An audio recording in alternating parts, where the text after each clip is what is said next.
کل broader view کے اندر pope Francis صاحب جو کہ 266 پوپ ہیں کیتھولک عیسائیوں کے، ان کے حوالے سے میں نے بات کی تھی. ان کے ایک بڑے اسٹیٹمنٹ کے اوپر میں نے دا بلینک پیج آفیشیل کا جو دوسرا چینل ہے میرا، اس کے اوپر میں نے بات کی تھی کہ انہوں نے یوکرین کو مشورہ دیا کہ آپ سرنڈر کریں اور پیوٹن کے ساتھ بیٹھ کے مذاکرات کریں اور اس جنگ کو ختم کریں. اب اس پہ ان پہ کرٹیسزم بھی ہو رہا ہے. اس پولیٹیکل اسٹیٹمنٹ کے اوپر تو میں نے بات کی تھی، لیکن ساتھ ہی میں نے یہ کہا تھا کہ میں تفصیل سے بات کروں گا کبھی کہ یہ پاپ جو سسٹم ہے نا، پاپ کا جو پوسٹ ہوتی ہے وہ کیسے وجود میں آئی، کس طرح سے ایوالو ہوئی ہے اور کیسے عیسائیت مختلف فرقوں میں بٹی ہے، اس پہ میں تفصیل سے بات کروں گا. تو آج یہاں the blank page official thoughts کے اندر میں نے سوچا کہ اس پہ میں آپ کو ڈیٹیل میں بتاؤں کہ کس طریقے سے پوپ کی جو پوسٹ ہے یا پوپ کی جو ایک عہدہ ہوتا ہے وہ کیسے کریٹ ہوا اور کیسے آج تک یہ چلتا چلا آ رہا ہے. حضرت عیسیٰ علیہ السلام جب دنیا کے اندر موجود تھے فزیکلی، تو عیسیٰ علیہ السلام کے ایک بدترین دشمن ہوا کرتے تھے، ان کا نام تھا پال. ویسے ان کا نام سال تھا، لیکن وہ مشہور پال کے نام سے، سینٹ پال کے نام سے. اچھا، عیسیٰ علیہ السلام کے حیات طیبہ کے دوران جب وہ زمین پہ موجود تھے فزیکلی، تو پال نے کبھی ان کو دیکھا نہیں تھا، ملاقات کبھی نہیں ہوئی تھی ان کے ساتھ. کہیں ہسٹری میں ہمیں کوئی ڈاکیومنٹڈ ایویڈنس اس طرح کا نہیں ملتا جس میں عیسیٰ علیہ السلام اور سینٹ پال کی ملاقات کا ذکر ہو. ایسا کبھی نہیں ہوا. بلکہ پال کی جو اس وقت شخصیت ہمیں نظر آتی ہے وہ ایک باؤنٹی ہنٹر تھا، یعنی عیسائیت کے اوپر بین تھا، رومنس نے بین لگا کے رکھا ہوا تھا. رومنس کی اور جیوز کی ٹریٹی تھی آپس میں. اس ٹریٹی کے تحت رومن حکومت باؤنڈ تھی یہودی علماء کی طرف سے، جن کو غدار یا باغی ڈکلیئر کیا جاتا تھا، مذہب کا باغی، ان کے اوپر کریک ڈاؤن کرنے کے لیے. تو کرسچینٹی کو انہوں نے باغی ریلیجن ڈکلیئر کیا ہوا تھا، لہذا رومن امپائر ان کے اوپر پرسیکیوشن کر رہی ہوتی تھی. اور پال کی جو نوکری تھی اس وقت وہ یہ تھی کہ عیسائیوں کو پکڑ پکڑ کے رومنس کے حوالے کرتے تھے اور ان کے بدلے انعام حاصل کرتے تھے. یہ ان کی اس وقت ہمیں ایکٹیویٹیز نظر آتی ہیں. اچھا، پال جو تھے خود یہودی برادری سے تعلق رکھتے تھے، خود جو تھے وہ جو تھے. لیکن عیسیٰ علیہ السلام جیسے ہی زندہ آسمانوں پہ گئے، مسلمانوں کے نزدیک وہ زندہ آسمانوں پہ گئے تھے، لیکن کرسچن برادری مانتی ہے کہ ان کو سولی دیا گیا تھا. تو اس کے بعد ایک دن پال نے اعلان کیا اچانک کہ مجھے عیسیٰ علیہ السلام روحانی طور پر ملے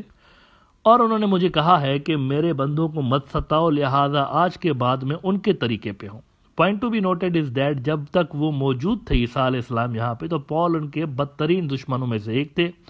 لیکن جو ہی وہ اس دنیا سے گئے آسمانوں کی طرف، تو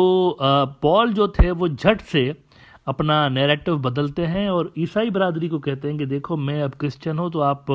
مجھے مانیں، میرے پیچھے چلیں، کیونکہ مجھے حکم دیا ہے عیسیٰ علیہ السلام نے کہ آپ میرے بندوں کو گائیڈ کریں. اس کے بعد جو اصل حضرت عیسیٰ علیہ السلام کے جو ساتھی تھے، حوارین تھے، وہ اور پال کے درمیان چپکلش ڈس ایگریمنٹس کی بھی ہمیں عیسائی کتب کے اندر خبریں ملتی ہیں، لٹریچر ملتا ہے کہ وہ ڈس ایگریمنٹ تھی. لیکن یہاں پہ آگے چل کے جو پال کا نظریہ تھا وہ دنیا بھر میں پھیلا یوں ہے کہ 2-3 بڑی تبدیلیاں سینٹ پال نے کی تھی. پہلی تبدیلی تو یہ کی انہوں نے کہ جو باقی حضرت عیسیٰ کے حواری تھے ان کی تبلیغ کا فوکس تھا جوئش برادری، کیونکہ عیسیٰ علیہ السلام کیٹیگوریکلی کہہ کر گئے تھے کہ don't think I have come to destroy the law. اور ساتھ ہی انہوں نے یہ بھی کہا تھا کہ میں بنی اسرائیل کے گمشدہ بھیڑوں کی تلاش میں آیا ہوا ہوں، یعنی مجھے صرف بنی اسرائیل کی طرف بھیجا گیا ہے، یہودی برادری کی طرف. تو ان کی جو تبلیغ کا مرکز تھا، حضرت عیسیٰ کے اصل حواری جو تھے ان کی تبلیغ کا جو محور تھا وہ یہودی برادری تھی صرف. لیکن یہاں پر پال نے ایک تبدیلی حضرت عیسیٰ کی تعلیمات میں یہ کی کہ انہوں نے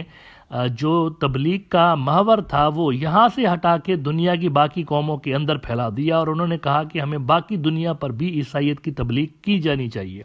ناؤ یہ جو نیریٹو تھا وہ عیسیٰ علیہ السلام کی اپنی جو تبلیغ تھی اس سے مختلف تھا. انہوں نے دوسری جو قومیں تھیں جن کو جینٹائلز بول رہے ہوتے ہیں،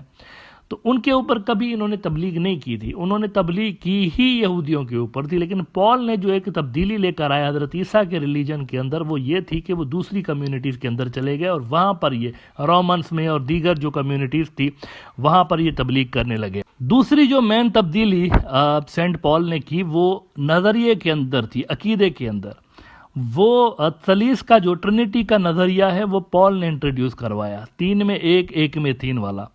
اور اس نظریے کے انٹروڈیوس کرنے کی وجہ سے مسلم اسکالرز مانتے ہیں کہ عیسائی جو مذہب ہے اس کے اندر لاجک ختم ہو گئی، کیونکہ 1 = 3 اور 3 = 1 جب آپ کہتے ہیں تو لاجک ختم ہو جاتی ہے۔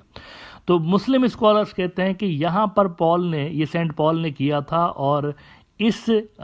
تبدیلی کی وجہ سے مذہب سے لاجک ختم ہو گئی۔ اور جب یہ عقیدہ انٹروڈیوس کر لیا گیا کہ آپ کے گناہوں کا کفارہ کسی اور نے سولی پہ چڑھ کر ادا کر دیا ہے، تو عمل بھی ختم ہو گیا۔ یعنی اگر آپ یہ مانتے ہیں کہ ہاں یہ جو شخصیت تھی عیسیٰ علیہ السلام کی، یہ ہماری وجہ سے سولی پہ چڑھے اور ان کا انتقال ہو گیا، اور اگر ہم یہ مانتے ہیں تو ہماری بخشش ہو جائے گی، تو اس نظریے کی وجہ سے عمل بھی ختم ہو گیا۔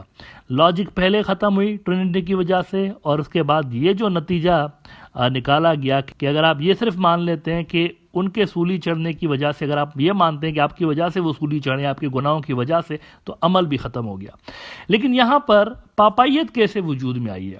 اس پہ ذرا آپ بات کرتے ہیں۔ مسلم اسکالر سمجھتے ہیں بہت سارے کہ چونکہ حضرت موسیٰ کی جو شریعت تھی، جو لا تھا، شریعت لا کو بولتے ہیں بیسیکلی، حضرت عیسیٰ کی بھی وہی شریعت تھی، انہوں نے خود بیان کیا ہے، بائبل کے اندر آج بھی ان کے الفاظ موجود ہیں، don't think I have come to destroy law. تو مسلمان اسکالرز مانتے ہیں کہ جب شریعت ختم کر دی گئی، کیونکہ دیگر جو اقوام تھیں ان کے اندر عیسائیت کی تبلیغ اور اسی طرح سے سور کا حلال قرار دینا اور بہت ساری ایسی چیزیں تھیں جو کہ موسیٰ علیہ السلام کے ریلیجن کے اندر نہیں تھیں، تو جب شریعت موسوی دوسروں کے اوپر سسپینڈ ہو گئی، دیگر جو اقوام عیسائی برادری کی طرف آ رہی تھی، اس مذہب کے اندر آ رہی تھی، تو جب شریعت ان کے اوپر نہیں رہی تو ایک گیپ پیدا ہو گیا، خلا پیدا ہو گیا کہ اب حلال حرام کا فیصلہ کون کرے گا، کیا چیز ہونی چاہیے کیا نہیں ہونی چاہیے، اس کا فیصلہ کون کرے گا، لا تو نہیں رہا۔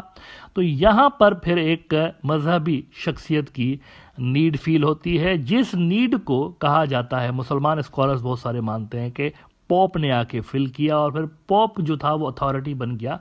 حلال اور حرام اور ڈوز اینڈ ڈونٹس کو ڈکلیئر کرنے کے حوالے سے، یعنی وہ بتائے گا کہ کیا چیز ہونی چاہیے کیا چیز نہیں ہونی چاہیے۔ تو دس از ہاؤ بہت سارے مسلمان اسکالر سمجھتے ہیں کہ آپ کو تاریخ میں پوپ کی جو ایک ویکنسی ہے یا پوپ کی جو ایک پوسٹ ہے وہ آپ کو ایمرج ہوتی ہوئی نظر آتی ہے، اور پھر صدیوں تک یہ جو چیز ہے وہ کنٹینیو ہوتی ہوئی چلی آ رہی ہے۔ اس وقت جو پوپ ہیں یہ 266 پوپ ہیں۔ پوپ جو ہیں صرف کیتھولک عیسائیوں کے رہنما ہیں، ان کو آرتھوڈاکس یا پروٹسٹنٹ عیسائی نہیں مانتے اپنا مذہبی پیشوا، ان کو صرف